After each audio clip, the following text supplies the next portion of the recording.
ನಮಸ್ಕಾರ, ಕದಂಬ ನ್ಯೂಸ್ಗೆ ಸ್ವಾಗತ. ನಾನು ಸೋನಿಕಾ ಸುದೇಶ್. ಮೊದಲಿಗೆ ಮುಖ್ಯಾಂಶಗಳು. ಮಾರುತಿ ಸುಜುಕಿ ಶೋರೂಮ್ನಲ್ಲಿ Darjeeling new Dzire best beyond car launch. ನೂತನ ವಿಜಯ್ ಎಲೆಕ್ಟ್ರಾನಿಕ್ಸ್ ಅಂಗಡಿ ಉದ್ಘಾಟನಾ ಸಮಾರಂಭ. ಸೋಮಶೇಖರ್ ಬಿರದರ್ ಚಿದ್ರಿ ಅಧ್ಯಕ್ಷರಾಗುವುದು ಗ್ಯಾರಂಟಿ, ಶಿವರಾಜ್ ಕಪ್ಲಾಪುರೆ, ರಾಜ್ಕುಮಾರ್ ಮಾಳಗೆ. ಸುದ್ದಿಯ ವಿವರಗಳು.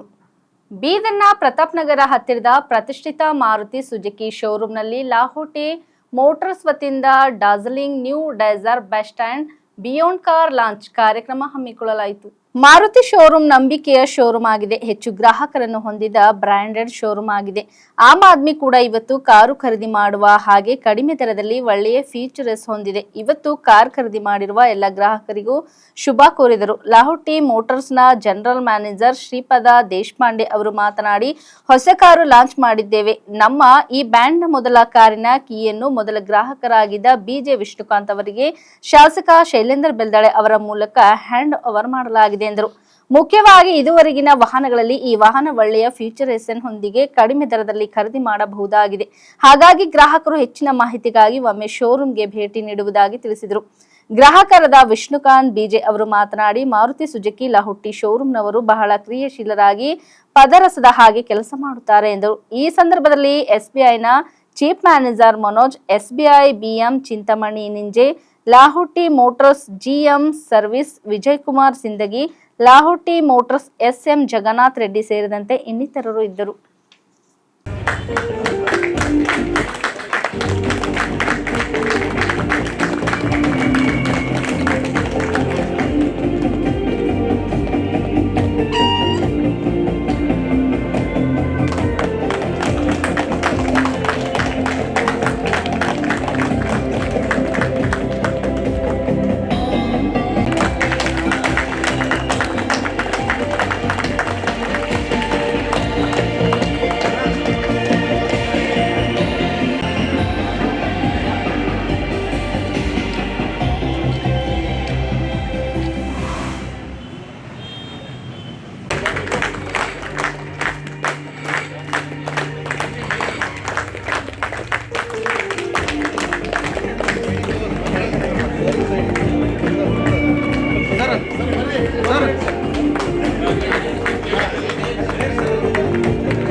ಸರ್ ಒಂದು ನಿಮಿಷ.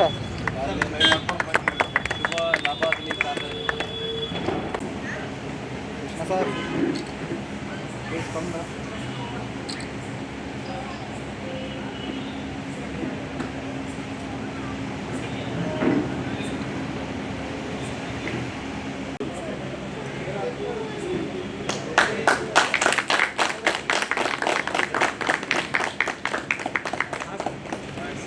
ಹಾಂ ಸರ್.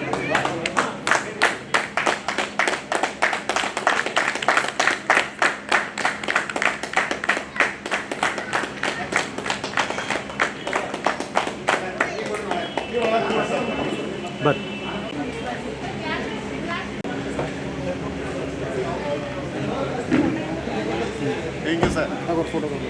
ಮೊದಲಾಗಿ ನಮ್ಮ ಆತ್ಮೀಯ ಸಹೋದರಿಗೆ ಅಭಿನಂದನೆ ಸಲ್ಲಿಸ್ತೀನಿ.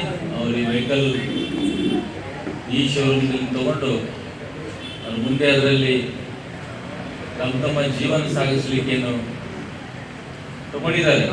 ಅವ್ರಿಗೆ ನನ್ನ ವತಿಯಿಂದ ಲಾವಣ್ಯ ಶೋರೂಮ್ ವತಿಯಿಂದ ಅಭಿನಂದನೆ ಸಲ್ಲಿಸ್ತೀನಿ. ಇವರು ಬುಕ್ ಮಾಡಿದವ್ರು ಇಲ್ಲಾರೋ ಒಬ್ಬರಿಗೆ ಸಿಕ್ಕಿದೆ. ಈಗ ಇನ್ನೊಬ್ರು ನಮ್ಮ ಹೊರಳಿದವ್ರು ಬಂದಾರ, ಇನ್ನೊಬ್ರು ಮತ್ತೆ ಯಾರು ಇಬ್ಬರು ಮೂವರು ಇಲ್ಲೇ ಬಂದಾರ. ಬಟ್ ಅದೇನೋ ವೆಹಿಕಲ್ ಸಿಗ್ಲಿಲ್ಲ. ಮೊನ್ನೆ ಮಾತಾನೆ ಮಾರ್ಕೆಟ್ ರಿಲೀಸ್ ಮಾಡಿದ್ದಾರೆ. ಮಾರುತಿ ಶೋರೂಮ್ ಅಂದರೆ ಬ್ರ್ಯಾಂಡೆಡ್ ಶೋರೂಮ್. ಅವಾಗ ಆ ಮಾರುತಿ ಕೂಡ ಇದರಲ್ಲಿ ಒಳ್ಳೆಯದಂತ ಶಕ್ತಿ ಸಾಮರ್ಥ್ಯ ಜನರಿಗೆ ಕಲ್ಪಿಸಿಕೊಟ್ಟಿದ್ದು ಮಾರುತಿ ಕಂಪ್ನಿಯ ಮಾರುತಿ ಶೋರೂಮ್ನ ಓನರ್ಸ್ ಆಗಲಿ, ಅದರ ಅಂಗಸಂಸ್ಥೆಗಳಾಗಲಿ. ನಾನು 99 ನೆನ್ಪು ಬರ್ತದೆ. ನಾನು ಕೂಡ 99 ಫಸ್ಟ್ ಮೊದಲನೇ ಕಾರು ಮಾರುತಿನೇ ತೊಗೊಂಡಿದ್ದೆ. ಅದು ಮಾರುತಿ 800. ಅವಾಗ 1,32,000 ಇತ್ತು. 1522 ನನ್ನ ಗಾಡಿ ಇತ್ತು ಅವಾಗ, AP11 ಅಂತ. ಮತ್ತು ಅದರಲ್ಲೇ ಇಡೀ ರಾಜ್ಯ ತುಂಬ ಸುತ್ತಾಡಿದೆ ನಾನು ಮಾರುತಿ. ನನ್ನ ಜೀವನದ ಫಸ್ಟ್ ಕಾರ್ ಕೂಡ ಮಾರುತಿನೇ ಇತ್ತು. ಅದ್ರಾಗ ಕುಂತು ಓಡಾಡಿದ್ದಕ್ಕೆ ಇವತ್ತು MLA ಆಗಿದಂತೆ.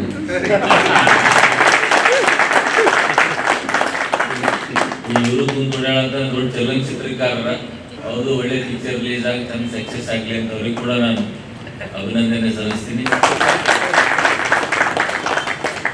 ಜೀವನದಾಗ ಒಬ್ಬೊಬ್ಬರಿಗೆ ಲಕ್ಕಿ ಸಾಬೀತಾಗ್ತದೆ.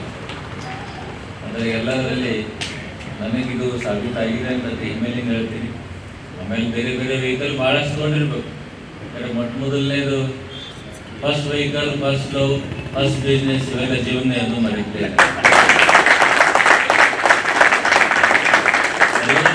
ಜೀವನದ ಫಸ್ಟ್ ಎಕ್ಸ್ಪೀರಿಯನ್ಸ್, ಫಸ್ಟ್ ಎಂದು ಜೀವನ ಯಾರೂ ಮರಿಬೇಡ. ಎಂಥ ದೊಡ್ಡ ವ್ಯಕ್ತಿ ಆಗಲಿ, ದೊಡ್ಡ ಉದ್ಯಮಿ ಆಗಲಿ, ದೊಡ್ಡ ಗಣಪತಿ ಆಗಲಿ, ದೊಡ್ಡ ಪ್ರೈಮ್ ಮಿನಿಸ್ಟರ್ ಆಗಲಿ, ಯಾರೇ ಅನ್ನೋದು ಕೂಡ ಫಸ್ಟ್ ಮೊದಲನೇದು ನಮ್ದಿತ್ತು ಅದು ನಾವು ಎಂದೂ ಮರಿಬೇಡ. ಅದು ನಾವು ಬೇಸಿಕ್, बेसमेंट एंड बेसिक। आज हमने एक नया डैज़लिंग डिज़ायर लॉन्च किया है। उसको डैज़लिंग डिज़ायर लॉन्च करने आज बीदर के MLA साहब शैलेंद्र बलदाले सर आए थे। एंड उसी मौके हम कस्टमर विष्णुकांत जी को हमने आज एक गाड़ी की हैंड ओवर कर दी है। एंड इस गाड़ी के बारे में बात करना है कि ये नियर अबाउट 28 लाख कस्टमर को हम लोग गाड़ी दिया है। मारुति ने ये 28 लाख प्लस कस्टमर्स को गाड़ियाँ दिया है अभी तक। ये this is a 4th generation vehicle है। इसका खासियत क्या है, पहले डिज़ायर से भी ये डिज़ायर में 6 एयरबैग्स विद बेसिक वेरिएंट से गाड़ी में आ रहा है। सेफ्टी फीचर्स आज के डेट पे सेफ्टी इज़ मोर इम्पॉर्टेंट, क्योंकि रोड्स कितने छोटे हो रहे हैं, गाड़ियाँ ज़्यादा हो रहा है। इसके लिए मारुति ने अभी ये इम्प्लीमेंट किया है कि विद सेफ्टी फीचर्स हम लोग गाड़ी लॉन्च ले रहे हैं। विद 5 स्टार रेटिंग ये नया डिज़ायर लॉन्च हो गया है विद बेसिक वेरिएंट से लेके टॉप वेरिएंट्स तक। इसका टॉप वेरिएंट में खासियत क्या है, मीन्स बूट स्पेस ज़्यादा है, सनरूफ दिया है, 360 कैमरा दिया है। एंड बच्चों के लिए बेस्ट एटमॉस्फेयर, जैसा भी आप सीट पे खड़े रहोगे सनरूफ ओपन हो जाएगा, आउटर क्लाइमेट इन अंदर आ जाएगा। ये भी बेहतरीन दिया है। एंड इसका पिकअप एक्सेलेंट है, बैठने के बाद सडनली पिकअप ले लेता है गाड़ी। इसमें कुछ भी ऐसा एक भी पॉइंट्स नहीं है कि हम लोग इसको एनकरेज नहीं कर सकते। एक्सेलेंट व्हीकल है। आज के डेट में this is the best sedan vehicle with price bracket 7 lakh से लेके आपको 10 लाख के अंदर एक शोरूम 5 वेरिएंट आएगा। इसमें हम लोग ऑटोमेटिक भी गाड़ी आ रहा है, CNG में वेरिएंट्स भी आ रहा है एंड पेट्रोल में भी आ रहा है। एंड इसके लिए मैं सभी बीदर डिस्ट्रिक्ट कस्टमर को रिक्वेस्ट करता हूं कि आप बीदर शोरूम एंड बसों कल्याण शोरूम आके आप विज़िट करिए, ताकि आप गाड़ी देख के एक्सपीरियंस लेके गाड़ी डिलीवरी ले सकते हैं। Thank you very much. अभी तक हम लोग बुकिंग लिए हैं, 15 व्हीकल्स बुकिंग हुआ है इन ऑल आउटलेट्स। सभी लोग इंक्वायरीज ज़्यादा आया है कि 5 स्टार रेटिंग से, लेकिन कस्टमर जब तक टेस्ट ड्राइव लेते नहीं, कॉन्फिडेंट नहीं आता है, कस्टमर्स बुकिंग होल्ड करा है अभी तक। All are asking for test drive. Once RTO registration number plate आने के बाद from Monday test drive will be given to all outlets. Okay, उसके बाद हम लोग डिलीवरी का कमिटमेंट कस्टमर्स को दे सकते हैं. अभी तक हम लोग 4 व्हीकल्स डिलीवरी दे दिए हैं अभी तक. 2 दिन कल लॉन्च किए हम लोग गुलबर्गा में, आज बीदर में लॉन्च किए हैं, कल यादगीर में हम लोग लॉन्च करेंगे. एंड ऑलमोस्ट फर्स्ट लोड जो भी गाड़ी आया है ऑलमोस्ट क्लियर हुआ है हमारा stock. Next lot will be coming from next Monday. Okay, जैसा बुकिंग हमारा आया है प्रायोरिटी उसी बुकिंग कस्टमर्स को गाड़ियाँ अलॉटमेंट होके आएगा, so that we will serve the customers as soon as possible. ನಮಸ್ಕಾರ, ನಾನು ವಿಷ್ಣುಕಾಂತ್ ಕೆ ಜಿ ಅಂತ, ಕನ್ನಡ ಚಲನಚಿತ್ರದ ಪ್ರೊಡ್ಯೂಸರ್ ಮತ್ತು ಡೈರೆಕ್ಟ್ರು. ಆಕಸ್ಮಿಕವಾಗಿ ಮೊನ್ನೆ ನನಗೆ ಒಂದು ಫೋನ್ ಬಂದಿತ್ತು ಲಾವಟೆ ಶೋರೂಮಿಂದ, ಮಾರುತಿ ಸುಜುಕಿ ಶೋರೂಮ್ ಇದು. ಎಷ್ಟು ಫಾಸ್ಟಾಗಿ ಅಂದರೆ ಬೇರೆ ಹೇಗಿದೆ ಅನ್ನೋ ಗೊತ್ತಿಲ್ಲ. ಇಲ್ಲಿ ಹೇಗಿದ್ದಾರೆ ಅಂದರೆ ಒಂಥರ ಕೆಲಸ ಮಾಡೋರು ತುಂಬ ಪಾದರಸದಲ್ಲಿದ್ದಾರೆ, ತುಂಬ ಫಾಸ್ಟಾಗಿ ವರ್ಕ್ ಮಾಡ್ತಾರೆ ಮತ್ತು ಹೇಳಿದಾಗ ನಡ್ಕೋತಾರೆ ಅಂತ ನಾನು ಹೇಳ್ಬೋದು ಒಂದು ಕಾನ್ಫಿಡೆಂಟಾಗಿ. ಮೊನ್ನೆ ಒಂದು ನಮ್ಮದು ಅದು ಇಂಟ್ರ್ಯಾಕ್ಷನ್ ಆಯಿತು. ನಿನ್ನೆ ಶೋರೂಮ್ಗೆ ನಾನು ಬಂದು ವಿಸಿಟ್ ಕೊಟ್ಟೆ, ಇವತ್ತು ಗಾಡಿ ಕೊಡ್ತಾ ಇದ್ದಾರೆ. ನಾನೊಬ್ಬ ಟೆಕ್ನಿಕಲ್ ಪರ್ಸನ್ ಆಗಿದ್ದು ನನಗೂ ಇದ್ರ ಬಗ್ಗೆ ಗೊತ್ತಿದೆ, ಯಾಕಂದರೆ mechanical engineer basically. Civil work ಮಾಡ್ತಿದ್ರು ಕೂಡ ನಾನು ಬೇಸಿಕಲಿ ಮೆಕ್ಯಾನಿಕಲ್ ಇಂಜಿನಿಯರ್. ಅದ್ರ ಫೀಚರ್ಸ್ ಎಷ್ಟು ಚೆನ್ನಾಗಿದೆ ಅಂದರೆ ತುಂಬ ಚೆನ್ನಾಗಿದೆ ಇವರು ಯೂತ್ಸ್ಗೆ, ಮತ್ತು ರೈಡಿಂಗು ಎಲ್ಲ ಒಂದು ವಿಷಯವಾಗಿ ನಾನು ಚೆನ್ನಾಗಿ ಒಂದು ಸ್ಟಡಿ ಮಾಡಿಬಿಟ್ಟೆ ಇದು ಗಾಡಿ ತೊಗೋತಾ ಇದ್ದೀನಿ. ಹಾಗಾಗಿ ತಾವೆಲ್ಲರೂ ನಮ್ಮ ಜಿಲ್ಲೆಯಲ್ಲಿ ಇದು ಲಾವಟೆ ಶೋರೂಮ್ ಏನಿದೆ ಅದು ಏನು ಇನ್ನೇನು ಅವರೇನು ಇದೊಂದು ಬಿಸ್ನೆಸ್ ಏನು ಮಾಡ್ತಿದ್ದಾರೆ, ಬೇರೆ ಕಡೆ ಮಾಡೋದಕ್ಕಿಂತ ನಾವು ಇಲ್ಲೇ ಬಿಸ್ನೆಸ್ ಮಾಡಿದ್ರೆ ಒಳ್ಳೆಯದು. ಯಾಕಂದ್ರೆ ಸಾಕಷ್ಟು ಜನ ಇಲ್ಲಿ ಬೆಂಗಳೂರಲ್ಲಿ ಎಲ್ಲೆಲ್ಲೋ ಇರ್ತೀವಿ ನಾನು ಬೆಂಗಳೂರಲ್ಲೇ ಇರ್ತೀನಿ. ನಮ್ಮ ಶೋರೂಮ್ನಲ್ಲೇ ಜಾಸ್ತಿ ಹೋಗ್ಬಿಟ್ಟೆ, ಪರವಾಗಿಲ್ಲ ಬೀದರ್ನಲ್ಲಿ ಕಸ್ಟಮರ್ ಜಾಸ್ತಿ ಇದ್ದಾರೆ ಅನ್ನೋ ಥರದಲ್ಲಿ ಬರುತ್ತೆ. ಹಾಗಾಗಿ ನಮ್ಮೆಲ್ಲ ಬಂಧು ಮಿತ್ರರಿಗೆ ಒಂದು ರಿಕ್ವೆಸ್ಟು, ದಯವಿಟ್ಟು ಲಾವಟೆ ಶೋರೂಮ್ನಲ್ಲಿ ಪರ್ಚೇಸ್ ಮಾಡಿ ಈ ವೆಹಿಕಲ್ ತೊಗೊಳ್ಳೋದು. ಇದರ ಫೀಚರ್ಸ್ ತುಂಬ ಚೆನ್ನಾಗಿದೆ. Thank you. ಬೀದರ್ನ ಕೆನರಾ ಬ್ಯಾಂಕ್ ಹತ್ತಿರ ನೂತನ ವಿಜಯ್ ಎಲೆಕ್ಟ್ರಾನಿಕ್ಸ್ ಅಂಗಡಿ ಉದ್ಘಾಟನಾ ಸಮಾರಂಭ ಹಮ್ಮಿಕೊಳ್ಳಲಾಯಿತು. ರಿಬ್ಬನ್ ಕತ್ತರಿಸುವ ಮೂಲಕ ಬೀದರ್ ದಕ್ಷಿಣ ಕ್ಷೇತ್ರದ ಶಾಸಕ ಡಾ ಶೈಲೇಂದರ್ ಬೆಲ್ದಡೆ ಅವರು ನೂತನ ಎಲೆಕ್ಟ್ರಾನಿಕ್ಸ್ ಮಳಿಗೆಗೆ ಚಾಲನೆ ನೀಡಿದರು. ವಿಜಯ್ ಎಲೆಕ್ಟ್ರಾನಿಕ್ ಉದ್ಯಮದ ಪ್ರೊಪರೇಟರ್ ಸೂರ್ಯಕಾಂತ್ ಅವರು ಮಾತನಾಡಿದರು. 1988ನಲ್ಲಿನ ಮೋಹನ್ ಮಾರ್ಕೆಟ್ನ ಶಾಂತಿ ಲಾಡ್ಜ್ ಪಕ್ಕದಲ್ಲಿ 10-15 ಸ್ಕ್ವೇರ್ ಫೀಟ್ ಮಳಿಗೆಯೊಂದರಲ್ಲಿ ಆರಂಭಿಸಲಾಗಿದೆ. ಕಳೆದ 38 ವರ್ಷಗಳಿಂದ ವಿಜಯ್ ಎಲೆಕ್ಟ್ರಾನಿಕ್ ಮಳಿಗೆ ನಡೆಸಲಾಗುತ್ತದೆ. ಈಗ ಸ್ವಂತದ ಕಟ್ಟಡದಲ್ಲಿ ವಿಜಯ್ ಎಲೆಕ್ಟ್ರಾನಿಕ್ಸ್ ಉದ್ಯಮ ಆರಂಭಿಸಲಾಗಿದೆ ಎಂದರು.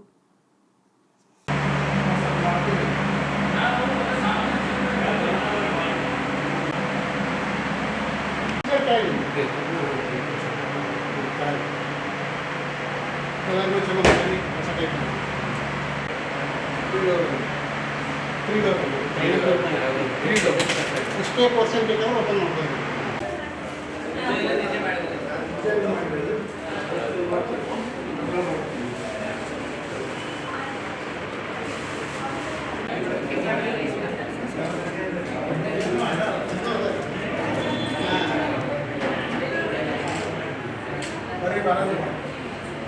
ಸೂರ್ಯಕಾಂತ್ ಪರ್ಸನಲ್ ಮಾಡ್ತಾರೆ ನಮ್ಮ ಪ್ರೊಪರೇಟರ್ ವಿಜಯ್ ಎಲೆಕ್ಟ್ರಾನಿಕ್ಸ್ ಅದರ ಶಿಫ್ಟ್ ಮಾಡ್ತಾ ಇದೆ. ಓಲ್ಡ್ ಶಾಪ್ ಶಿಫ್ಟ್ ಮಾಡ್ತಾ ಇದ್ವಿ. ಶಾಪ್ ಇದೆ, ಏನೆಲ್ಲ ಸೌಲಭ್ಯ ಇದೆ ಸರ್ ನಿಮ್ಮ ಶಾಪ್? ಹೋಮ್ ಅಪ್ಲೈನ್ಸಸ್ ಏನನ್ನ like fridge, washing machine, micro dish washer, fans, ನಿಮ್ಮ ಶಾಪಲ್ಲಿ ಡಿಸ್ಕೌಂಟ್ ಕೊಡ್ತೇವೆ, ರೇಟ್ ಚೆನ್ನಾಗಿ ಕೊಡ್ತೇವೆ, ಸರ್ವಿಸ್ ಕೊಡ್ತೀವಿ. ಇಟ್ ಮೇನ್ ಮೋಟಿವ್ ಇರ್ತದಲ್ಲ, ಸರ್ವಿಸ್ ಕೊಡೋದೇ ಕಸ್ಟಮರ್ ಹೇಳೋ ಚೆನ್ನಾಗಿ ಮಾತಾಡ್ತೀವಿ. ಅವ್ರಿಗೆ ಅದು ಮಾಡ್ತೀವಿ. ಚೇಂಬರ್ ಆಫ್ ಕಾಮರ್ಸ್ ಸರ್ಕಾರ ಬಂದು ಕರ್ನಾಟಕ ಮ್ಯಾನೇಜರ್ ಅವರು ಬಂದು ಮುಂಚೆ ಮೇಬಿ ನಿಮ್ಮ ಶಾಪ್ ಸಣ್ಣದಿತ್ತೇನೋ ಮೇಬಿ ಈಗ ದೊಡ್ಡ ಮಟ್ಟದಲ್ಲೇ ಆಗಿದೆ, ಅದರ ಬಗ್ಗೆ ಹೇಳೋದಾದರೆ? ದೊಡ್ಡ ಮಟ್ಟ ಶ್ರಮ ಭಾಳ 32 ವರ್ಷದಿಂದ ನಾವು ವರ್ಕ್ ಮಾಡ್ತೀವಿ. ಪ್ರತಿಫಲ ಸಿಗ್ತೀವಿ. ಎಷ್ಟು ಮಹಡಿಗಳಿದೆ ಸರ್? 3 ಮಹಡಿಗಳಲ್ಲೆಲ್ಲ ಹೋಮ್ ಎಲೆಕ್ಟ್ರಾನಿಕ್ ಐಟಮ್ಸ್ ಎಲ್ಲ. ಬೀದರ್ ಜನತೆಗೆ ಏನು ಹೇಳಕ್ಕೆ ಇಷ್ಟಪಡ್ತೀರಾ? ಇನ್ನು ಮುಂದೆ ಮತ್ತು ಇನ್ನೂ ಕಷ್ಟಪಡ್ತೀವಿ. ಯಾಕಂದರೆ ಒಳ್ಳೆಯ ಸೌಲಭ್ಯ ರೇಟ್ ಚೆನ್ನಾಗಿ ಕೊಡ್ತೀವಿ, ಸರ್ವಿಸ್ ಕೊಡ್ತೀವಿ. ಅದು ಮೋಟಿವ್ ಓದ್ಕೊಂಡು ಹೋಗ್ತೀವಿ. 88 Shanti lodge complex Kannada bank Mohan market ಎಷ್ಟು ಇದರಲ್ಲಿ ಅಂದರೆ ನಮಗೆ ಮೊದಲ 10-15 ಜನರ ಸೇವೆ ಮಾಡ್ತಾರೆ, ಸರ್ವಿಸ್ ಕೊಡ್ತಾರೆ, ರೇಟ್ ಚಲೋ ಕೊಡ್ತಾರೆ. ಹೊಸ ಹೊಸ ಪ್ರಾಡಕ್ಟ್, ಟೆಕ್ನಾಲಜಿ, ಹೊಸ ಟೆಕ್ನಾಲಜಿ, ಪ್ರಾಡಕ್ಟ್ ರೇಂಜ್ ಇಂಥವೆಲ್ಲ ಹೊಸ ಹೊಸ ಬ್ರ್ಯಾಂಡ್, ಪಾಪ್ಯುಲರ್ ಬ್ರ್ಯಾಂಡ್ಸ್. ಹೊಸ ಟೆಕ್ನಾಲಜಿ ನೋಡ್ಬೇಕಂದ್ರೆ ನಿಮ್ಮ ಶಾಪಿಗೆ ಬರಬೇಕು ಅಂತ. ಹಾಂ ಹಾಂ ಹೊಸ ಹೊಸ ಅದ್ರ ಟೆಕ್ನಾಲಜಿ ತಿಳ್ಕೊಂಡೆ ನಾವು ಮತ್ತೆ ಮಾರ್ಕೆಟ್ ಮಾಡ್ತಾ ಇದ್ದೀವಿ. ಕಸ್ಟಮರಿಗೆ ಒಂದು ಚಲೋ ಅದ್ರ ಕಸ್ಟಮರ್ ಸ್ಯಾಟಿಸ್ಫ್ಯಾಕ್ಷನ್ದಿಂದ ನಾವು ಚಲೋ ಡೆವಲಪ್ ಮಾಡ್ತಾ ಇದ್ದೀವಿ. ಕರ್ನಾಟಕ ರಾಜ್ಯ ಸರ್ಕಾರಿ ನೌಕರರ ಸಂಘ ಜಿಲ್ಲಾ ಶಾಖೆ ಬೀದರ್ನ 2024-29 ಅವಧಿಯ ಚುನಾವಣೆಯಲ್ಲಿ ಜಿಲ್ಲಾ ಕಾರ್ಯಕಾರಿ ಸಮಿತಿಯ ನಿರ್ದೇಶಕರಾಗಿ ಸಹಕಾರ ಇಲಾಖೆಯಿಂದ ಅವಿರೋಧವಾಗಿ ಆಯ್ಕೆಯಾಗಿರುವ ಜಿಲ್ಲಾಧ್ಯಕ್ಷ ಅಭ್ಯರ್ಥಿ ಸೋಮಶೇಖರ್ ಬಿರಾದಾರ್ ಚಿದ್ರಿ ನೇತೃತ್ವದಲ್ಲಿ ನಾವೆಲ್ಲ ಸಮಾನ ಮನಸ್ಕರು ಒಟ್ಟಾಗಿ ಹಿಂದಿನ ಅಧ್ಯಕ್ಷರ ವಿರುದ್ಧ ಚುನಾವಣೆಯಲ್ಲಿ ಸ್ಪರ್ಧಿಸುತ್ತಿದ್ದೇವೆ. ನಾಮಪತ್ರಗಳ ಪರಿಶೀಲನೆ ಹಿಂತೆಗೆಯುವಿಕೆಯ ನಂತರ 66 ಸ್ಥಾನಗಳ ಪೈಕಿ ವಿವಿಧ ಇಲಾಖೆಗಳಿಂದ 36 ಅಭ್ಯರ್ಥಿಗಳು ಅವಿರೋಧವಾಗಿ ಆಯ್ಕೆಯಾಗಿದ್ದಾರೆ. ಅವರೆಲ್ಲರಿಗೂ ಹಾರ್ದಿಕ ಅಭಿನಂದನೆಗಳನ್ನು ಸಲ್ಲಿಸುತ್ತೇವೆ. ಅವಿರೋಧವಾಗಿ ಆಯ್ಕೆಯಾದವರ ಪೈಕಿ ನಮ್ಮ ಪೆನಾಲ್ನಿಂದ 28 ಅಭ್ಯರ್ಥಿಗಳು ಆಯ್ಕೆಯಾಗಿರುವುದೆಂದರೆ ಹೆಮ್ಮೆಯಿಂದ ಘೋಷಿಸುತ್ತೇವೆಂದು ಶಿಕ್ಷಣ ಇಲಾಖೆ ಮತ್ತು ಲಿಂಗಾಯತ್ ಸಮಾಜದ ಮುಖಂಡ ಶಿವರಾಜ್ ಕಪ್ಲಾಪುರ್ ಮತ್ತು ಆರೋಗ್ಯ ಇಲಾಖೆಯ ರಾಜ್ಕುಮಾರ್ ಮಾಳ್ಗೆ ಅವರು ಬೀದರ್ ನಗರದ ಪತ್ರಿಕಾ ಭವನದಲ್ಲಿ ಕರೆದ ಪತ್ರಿಕೆಗೋಷ್ಠಿಯಲ್ಲಿ ಘೋಷಿಸಿದರು. ಸರ್ವಾಧಿಕಾರಿ ವರ್ತನೆಯಿಂದ ಜಿಲ್ಲೆಯ ನೌಕರರಲ್ಲಿ ಭಯ ಹುಟ್ಟಿಸಿ ಗೆಲ್ಲಲು ಹವಣಿಸುತ್ತಿರುವ ಗಂದಗೆ ಅವರನ್ನು ಸೋಲಿಸುವುದು ಮತ್ತು ಸಂಘದ ಪ್ರಗತಿಗಾಗಿ ಅಹೋರಾತ್ರಿ ಶ್ರಮಿಸಿ ನೌಕರರ ಹಿತ ಕಾಪಾಡುವುದು ನಮ್ಮೆಲ್ಲರ ಪರಮ ಗುರಿಯಾಗಿದೆ. ತನ್ಮೂಲಕ ಬೀದರ್ ಜಿಲ್ಲೆಯ ನೌಕರರಲ್ಲಿ ಭಯ ಮುಕ್ತ ವಾತಾವರಣ ನಿರ್ಮಿಸುವುದು ನಮ್ಮ ಆದ್ಯತೆಯಾಗಿದೆ ಎಂದರು. ಪತ್ರಿಕೆಗೋಷ್ಠಿಯಲ್ಲಿ ಅಧ್ಯಕ್ಷ ಸ್ಥಾನದ ಅಭ್ಯರ್ಥಿ ಸೋಮಶೇಖರ್ ಬಿರಾದಾರ್ ಚಿದ್ರಿ, ಶಿಕ್ಷಣ ಇಲಾಖೆಯ ಪಾಂಡುರಂಗ ಬೆಲ್ದಾರೆ, ಆರ್ಡಿಪಿಆರ್ ಇಲಾಖೆಯ ದೇವಪ್ಪ ಚಾಂಬೋಳೆ, ಸುರೇಶ್ ಟಾಳೆ, ದಿಲೀಪ್ ಕುಮಾರ್ ಟೊಗರೆ, ತಾನಾಜಿ ನರೋಟೆ ಸೇರಿದಂತೆ ಇತರರು ಉಪಸ್ಥಿತರಿದ್ದರು. ಅವಧಿಯ ಚುನಾವಣೆಯಲ್ಲಿ ಜಿಲ್ಲಾ ಕಾರ್ಯಕಾರಿ ಸಮಿತಿಯ ನಿರ್ದೇಶಕರಾಗಿ ಸಹಕಾರ ಇಲಾಖೆಯಿಂದ ಅವಿರೋಧವಾಗಿ ಆಯ್ಕೆಯಿರುವ ಜಿಲ್ಲಾಧ್ಯಕ್ಷ ಅಭ್ಯರ್ಥಿ ಶ್ರೀ ಸೋಮಶೇಖರ್ ಬಿರಾದಾರ್ ಅವರ ನೇತೃತ್ವದಲ್ಲಿ ನಾವೆಲ್ಲ ಸಮಾನ ಮನಸ್ಕರು ಒಟ್ಟಾಗಿ ಹಿಂದಿನ ಅಧ್ಯಕ್ಷರ ವಿರುದ್ಧ ಚುನಾವಣೆಯಲ್ಲಿ ಸ್ಪರ್ಧಿಸುತ್ತೇವೆ. ನಾಮಪತ್ರಗಳ ಪರಿಶೀಲನೆ ಹಿಂತೆಗೆಯುವಿಕೆಯ ನಂತರ 66 ಸ್ಥಾನಗಳ ಪೈಕಿ ವಿವಿಧ ಇಲಾಖೆಗಳಿಂದ 36 ಅಭ್ಯರ್ಥಿಗಳು ಅವಿರೋಧವಾಗಿ ಆಯ್ಕೆಯಾಗಿದ್ದಾರೆ. ಅವರೆಲ್ಲರಿಗೂ ಹಾರ್ದಿಕ ಅಭಿನಂದನೆಗಳನ್ನು ಸಲ್ಲಿಸುತ್ತೇವೆ. ಅವಿರೋಧವಾಗಿ ಆಯ್ಕೆಯಾಗಿರುವ ಪೈಕಿ ನಮ್ಮ ಪೆನಲಿನಿಂದ 28 ಅಭ್ಯರ್ಥಿಗಳು ಆಯ್ಕೆಯಾಗಿರುವರೆಂದು ಹೆಮ್ಮೆಯಿಂದ ಘೋಷಿಸುತ್ತೇವೆ. ಸರ್ವಾಧಿಕಾರಿ ವರ್ತನೆಯಿಂದ ಜಿಲ್ಲೆಯ ನೌಕರರಲ್ಲಿ ಭಯ ಹುಟ್ಟಿಸಿ ಗೆಲ್ಲಲು ಹವಣಿಸುತ್ತಿರುವ ಗಂಗೆಯವರನ್ನು ಸೋಲಿಸುವುದೇ ನಮ್ಮ ಗುರಿಯಾಗಿದೆ. ತನ್ಮೂಲಕ ಜಿಲ್ಲೆಯ ನೌಕರರಲ್ಲಿ ಭಯಮುಕ್ತ ವಾತಾವರಣ ನಿರ್ಮಿಸುವುದು ನಮ್ಮ ಆದ್ಯತೆಯಾಗಿದೆ. ನೌಕರ ಸಂಘದ ಚಟುವಟಿಕೆಗಳನ್ನು ಪಾರದರ್ಶಕವಾಗಿ ನಡೆಸುವುದು, ಜಿಲ್ಲೆಯ ಸರ್ವ ನೌಕರರನ್ನು ವಿಶ್ವಾಸಕ್ಕೆ ತೆಗೆದುಕೊಂಡು ಹೊಸ ವಾತಾವರಣ ನಿರ್ಮಿಸುವುದು ಧ್ಯೇಯ ನಮ್ಮದು. ಸರ್ಕಾರಿ ಸೇವೆಯಲ್ಲಿ ಉತ್ತಮ ಹೆಸರನ್ನು ಗಳಿಸಿರುವ ಸೋಮಶೇಖರ್ ಬಿರಾದಾರ್ ಅವರನ್ನು ವಿನಯಶೀಲರು, ಎಲ್ಲರನ್ನೂ ಹಿಂಬಿಟ್ಟಿಕೊಳ್ಳುವ ಹೃದಯವಂತರಾಗಿದ್ದು ಸಂಘವನ್ನು ಉನ್ನತ ಮಟ್ಟಕ್ಕೇರಿಸಲು ಸನ್ನದ್ಧರಾಗಿರುವರು. ಗಂಗೆಯವರು ಎಷ್ಟೇ ಕುಟಿಲೋಪಾಯಗಳನ್ನು ಮಾಡಿದರೂ ಅವಿರೋಧ ಆಯ್ಕೆಯ ಮೊದಲ ಹಂತದಲ್ಲಿ ಸೋಮಶೇಖರ್ ಬಿರಾದಾರ್ ಪೆನಲ್ ಸಂಪೂರ್ಣ ಮೇಲುಗೈ ಸಾಧಿಸಿದೆ. ವಿವಿಧ ಇಲಾಖೆಗಳಿಂದ ಉಳಿದ 30 ಸ್ಥಾನಗಳ ಆಯ್ಕೆಗಾಗಿ ದಿನಾಂಕ 16/11/2024ರಂದು ಮತದಾನ ನಡೆಯಲಿದ್ದು, ಅದರಲ್ಲಿಯೂ ನಮ್ಮ ಪೆನಲ್ಗೆ 20ಕ್ಕೂ ಅಧಿಕ ಅಭ್ಯರ್ಥಿಗಳು ಬಹುಮತ ಪಡೆದು ಆಯ್ಕೆ ಆಗಲಿರುವರೆಂಬ ವಿಶ್ವಾಸ ನಮ್ಮದಾಗಿದೆ. ಹೀಗಾಗಿ ಶತಾಯಗತಾಯ ಸೋಮಶೇಖರ್ ಬಿರಾದಾರ್ ಮುಂದಿನ ಅಧ್ಯಕ್ಷರಾಗಿ ಜಯಗಳಿಸುವುದು ಶತಸಿದ್ಧವಾಗಿದೆ. ಈಗ ಏನಾಗ್ಯ ಸರ, ಜಿಲ್ಲೆಯಲ್ಲಿ ಇಲ್ಲ ಹೆದರಿಲ್ಲ, ಅದಕ್ಕೆ ಎದುರಿಸ್ತಾ ಇದ್ದೆವು. ಆದ್ರೆ ಅವ್ರು ಆ ರೀತಿ ಮಾಡ್ತಾ ಇದ್ದಾರ. ಈಗಾಗಲೇ ಹಿಂದಿನ ನೀವು ಪತ್ರಿಕಾಗೋಷ್ಠಿಯಲ್ಲಿ ತಾವೆಲ್ಲ ನೋಡಿರಿ ಅವ್ರು ಏನೇನು ಹೇಳ್ಯಾರಂತ. ಆದ್ರೆ ಅವರೇ ನಮಗೆ ಭಯ ಹುಟ್ಟಿಸ್ತಾ ಇದ್ದಾರೆ. ನಮ್ಮ ಒಂದು ಜಿಲ್ಲಾ ಅಭ್ಯರ್ಥಿ ಮೇಲೆ ನಮ್ಮ ಮಾಡಿದವರಾಗಲಿ ನಾವಾಗಲಿ ಈಗ ಇದ್ದ ನಮ್ಮವ್ರ ಮೇಲೆ ವಿನಾಕಾರಣ ಅವ್ರು ಆರೋಪ ಮಾಡ್ತಾ ಇದ್ದಾರೆ. ಆದ್ರೆ ನಮ್ಮಲ್ಲಿ ನಾವು ಯಾರು ಆ ರೀತಿ ಮಾಡ್ತಾ ಇದ್ದಿಲ್ಲ. ಬಹಳ ಸಂಯಮದಿಂದ ಮತ್ತು ಒಳ್ಳೆ ರೀತಿಯಿಂದ ಪ್ರಜಾಸತ್ತಾತ್ಮಕವಾದ ರೀತಿಯಲ್ಲಿ ಚುನಾವಣೆ ನಡೀಲೆಂಬುದೇ ನಮ್ಮೆಲ್ಲರ ಉದ್ದೇಶವಾಗಿದೆ. 33 ಸ್ಥಾನಕ್ಕೆ ಚುನಾವಣೆಯನ್ನ ಜರುಗಲಿದೆ. 16 ತಾರೀಕಿನ ನಂತರ ನಾವು ಎಷ್ಟು ಅವಿರೋಧ ಆದಂತ ನಮ್ಮ ಡೈರೆಕ್ಟರ್ಗಳು ನಮ್ಮ ಜೊತೆ ಇದ್ದಾರೆ. ಹಾಗೂ ಚುನಾವಣೆಯಲ್ಲಿ ಸ್ಪರ್ಧಿಸಿ ನಮ್ಮ ಒಂದು ಸೋಮನಾಥ್ ಬಿರಾದಾರ್ ಅವರ ಪೆನಲ್ನಿಂದ ಎಷ್ಟು ಡೈರೆಕ್ಟರ್ ಗೆದ್ದಿದ್ದಾರೆ ಎಂಬತಕ್ಕಂಥದನ್ನ ನಾವು ಫೈನಲ್ ಆಗಿ 16ನೇ ತಾರೀಕು ನಂತರ ನಾವು ಪಟ್ಟಿಯನ್ನು ಬಿಡುಗಡೆ ಮಾಡ್ತೀವಿ, ಇಲಾಖೆವಾರು ಮಾಡ್ತೀವಿ.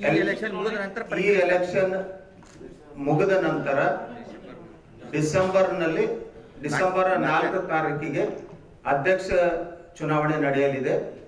ನಮ್ಮ ಬಹಳಷ್ಟು ಜಿಲ್ಲೆಯಲ್ಲಿ ಒಂದು ಆತಂಕದ ವಾತಾವರಣ ಇತ್ತು. ಅಂದರೆ ಜಿಲ್ಲಾ ಅಧ್ಯಕ್ಷರು ಯಾರಾಗಿ ಈ ಪೆನ್ನಲ್ನಲ್ಲಿ ಕಣಕ್ಕಿಳಿತಾರೆ ಅಂತ ಹೇಳಿ, ಖಂಡಿತ ನಮ್ಮ ಪೆನ್ನಲ್ನಿಂದ ಸೋಮಶೇಖರ್ ಬಿರಾದರ್ ಅವರು ಜಿಲ್ಲಾ ಅಧ್ಯಕ್ಷ ಸ್ಥಾನಕ್ಕೆ ಸ್ಪರ್ಧಿಸಲಿಕ್ಕೆ ನಮ್ಮ ಜಿಲ್ಲೆಯಿಂದ ಗೆದ್ದಂತ ಎಲ್ಲಾ ಡೈರೆಕ್ಟರ್ಗಳು ನಮ್ಮ ಒಂದು ಬೆಂಬಲಿತ ಅಭ್ಯರ್ಥಿ ಸೋಮಶೇಖರ್ ಬಿರಾದರ್ ಅಂತ ಹೇಳಕ್ ಬಯಸ್ತಾ ಇದ್ದೀವಿ. ಚಿಟ್ಟಗುಪ್ಪ ತಾಲೂಕಿನ ಚಾಂಗ್ಲೇರ ವೀರಭದ್ರೇಶ್ವರ ಜಾತ್ರಾ ಮಹೋತ್ಸವ ನಿಮಿತ್ತ ಪುರವಂತರ ಸೇವೆ, ವೀರಗಾಸೆ ಸೇವೆ, ಸಕಲ ವಾದ್ಯ ವೈಭವದೊಂದಿಗೆ ಶ್ರೀ ವೀರಭದ್ರೇಶ್ವರ ದೇವರ ಬೆಳ್ಳಿ ಪಲ್ಲಕ್ಕಿ ಉತ್ಸವ ಹಾಗೂ ಮುತ್ತಿನ ಪಲ್ಲಕ್ಕಿ ಉತ್ಸವದೊಂದಿಗೆ ಅಗ್ನಿ ಪ್ರವೇಶ, ಅಗ್ನಿಕಟ್ಟೆಯಲ್ಲಿ ಗುರುಗಳ ದರ್ಶನ ಪಡೆದರು. ರಥೋತ್ಸವಕ್ಕೆ ಮೊದಲು ವೇದಿಕೆ ಕಾರ್ಯಕ್ರಮ ಜರುಗಿದ್ದು, ಬಳಿಕ ಬೀದರ್ ದಕ್ಷಿಣ ಕ್ಷೇತ್ರದ ಶಾಸಕರಾದ ಡಾ ಶೈಲೇಂದರ್ ಬೆಲ್ದಾಳೆ ಅವರು ಪೂಜ್ಯರ ಸಾನ್ನಿಧ್ಯದಲ್ಲಿ ರಥೋತ್ಸವಕ್ಕೆ ಪೂಜೆ ನೆರವೇರಿಸಿ ಚಾಲನೆ ನೀಡಿದರು. ರಥೋತ್ಸವ ನೋಡಲಿಕ್ಕೆ ಲಕ್ಷಾಂತರ ಭಕ್ತರು ನೆರೆದಿದ್ದರು.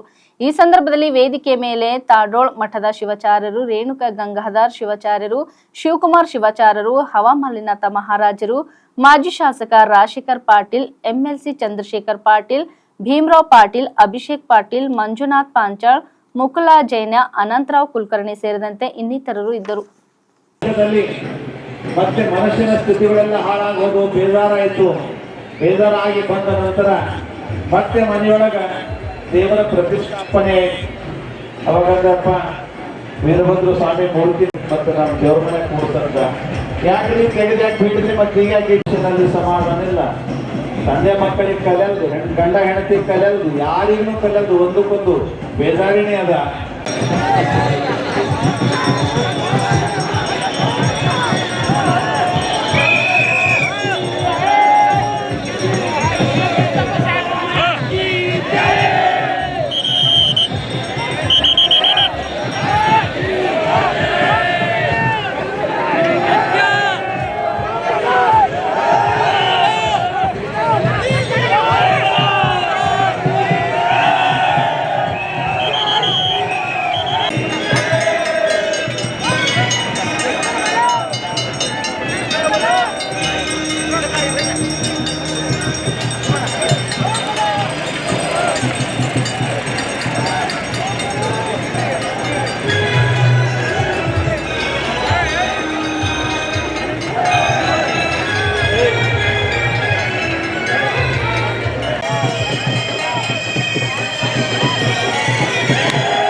ಹೌದೌದೌದು.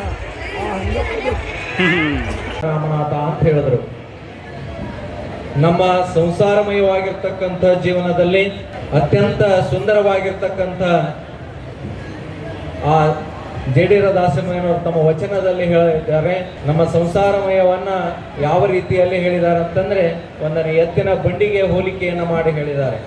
ಒಬ್ಬ ರೈತ ಆ ಎತ್ತಿನ ಬಂಡಿಗಳನ್ನ ಯಾವ ರೀತಿಯಾಗಿರ್ತದೋ ಅದಕ್ಕೆ ಮುಖ್ಯವಾಗಿರ್ತಕ್ಕಂಥ ಎತ್ತಿನ ಬಂಡಿಗೆ ಗಾಲಿಗಳು ಮತ್ತು ಎತ್ತುಗಳು ಅಂತಕ್ಕಂಥವು ಎಷ್ಟು ಮುಖ್ಯವಾಗಿರ್ತಾವೋ ಅದೇ ರೀತಿಯಾಗಿ ಆ ಎತ್ತಿನ ಬಂಡಿಗೆ ಬಹಳ ವ್ಯವಸ್ಥಿತವಾಗಿರ್ತಕ್ಕಂಥ ಕೀಲು ಅಂತಕ್ಕಂಥದ್ದು ಬಹಳಷ್ಟು ಮುಖ್ಯವಾಗಿರ್ತದೆ ಅನ್ನುವಂಥ ಮಾತನ್ನು ಆ ಜೇಡೀರ ದಾಸಮಯ್ಯನವರು ಬಹಳಷ್ಟು ಸವಿಸ್ತಾರವಾಗಿ ಹೇಳಿದ್ದಾರೆ. ಆ ಎತ್ತಿಗೆ ಹೋಲಿಕೆ ಮಾಡಿಕೊಂಡು, ಎತ್ತಿನ ಬಂಡಿಗೆ ಹೋಲಿಕೆ ಮಾಡಿಕೊಂಡು ನಮ್ಮ ಜೀವನದ ಒಂದು ಬಂಡಿಗೆ ಹೋಲಿಕೆಯನ್ನು ಮಾಡಿದ್ದಾರೆ. ಅದೇ ರೀತಿಯಾಗಿ ಆ ಎರಡು ಗಾಲಿಗಳನ್ನದವಲ್ಲ, ಆ ಎರಡು ಗಾಲಿಗಳು ಹೆಂಗಂತಂದ್ರೆ ನಮ್ಮ ಸಂಸಾರಮಯವಾನದಲ್ಲಿ ನಮ್ಮ ಪಕ್ಷಿಗೆ ತೇಡ ಇಲ್ಲ, ಯಾವ ಪ್ರಾಣಿಗೆ ದೀಕ್ಷೆ ಅದು ಗುರುವಿಗೆ ದೇವರಿಗೆ ತೇಡ ಇಲ್ಲ. ಹಂಗ ಇವತ್ತು ನಾವು ಒಂದು ಗುರುಸ್ಥಾನದಾಗಿರೋದು. ಗುರು ಅಂದ್ರೆ ಒಂದು ಗ್ಲಾಸ್ ಗೊಂತೆ, ದೇವರಂದ್ರೆ ಒಂದು ನೀರಿನ ಗೊಂತೆ. ನೀರು ಬೇಕಾಗಂತ ಬೇಡಿದಾಗ ಗ್ಲಾಸ್ ಆಗತ್ತ, ನೀರು ಬರಂಗಿಲ್ಲ. ಅದೇ ಪ್ರಕಾರದಿಂದ ಗುರುವಾದ ತನಕ ನಮ್ಮ ಮೋಕ್ಷ ಆಗಂಗಿಲ್ಲ. ಎಂಥ ಒಂದು ವಿಷಯ ಅಂತಂದ್ರೆ, ನಮ್ಗೆ ಎಷ್ಟು ಮಂತ್ರಗಳವ? ಭಾರತ ದೇಶದಲ್ಲಿ 7 ಕೋಟಿ ಮಂತ್ರ ಅಂತಾರೆ. 7 ಕೋಟಿ ಮಂತ್ರದ ವಿಶೇಷವಾಗಿ ಮಂತ್ರ ಯಾವುದಂದ್ರೆ, ಗುರು ಯಾವ್ದು ಹೇಳ್ತಾರೆ ಅದೇ ವಿಶೇಷವಾಗಿ ಮಂತ್ರ. 7 ಕೋಟಿ ಮಂತ್ರ ಆಗಂಗಿಲ್ಲ. ಬಾವಿದಾಗಿದ್ದಂಥ ನೀರು ತೀರ್ಥ ಆಗಂಗಿಲ್ಲ. ಬಾವಿದಾಗಿದ್ದಂಥ ನೀರು ಶಂಕದೊಳಗೆ ಹಾಕೊಂಡು ತೀರ್ಥ ಇರ್ತದ. ಈ 7 ಕೋಟಿ ಮಂತ್ರದಾಗ ಗುರು ಹೇಳಿದ್ದೆ ಮಂತ್ರ ಆಗ್ತದೆ. ಯಾಕಂತಂದ್ರೆ ಈ ಮಂತ್ರಗಳು ನಮಗೆಲ್ಲ ಬರ್ತಾವ. ಗುರುವಿನದೇನು ಅಂತಂದು ಭಾಳ ಮಂದಿಗೆ ಇರ್ತದ. ನಿಮ್ಮ ಗುರು ಯಾರಂದ್ರೆ ಯಾವುದರ ಒಂದು ಫೋಟೋ ಎತ್ಕೊಂಡು ಒಂದು ಮನೆ ದೇವರೊಂದು ಲೆಕ್ಕ ಗುರುಗಳಂದು ಯಾವುದೋ ಇಟ್ಕೊಂಡು ಇದು ನಮ್ಮ ಗುರುಗಳು ಇವರೇ ಅಂತ ಹೇಳ್ಕೊತಾರ.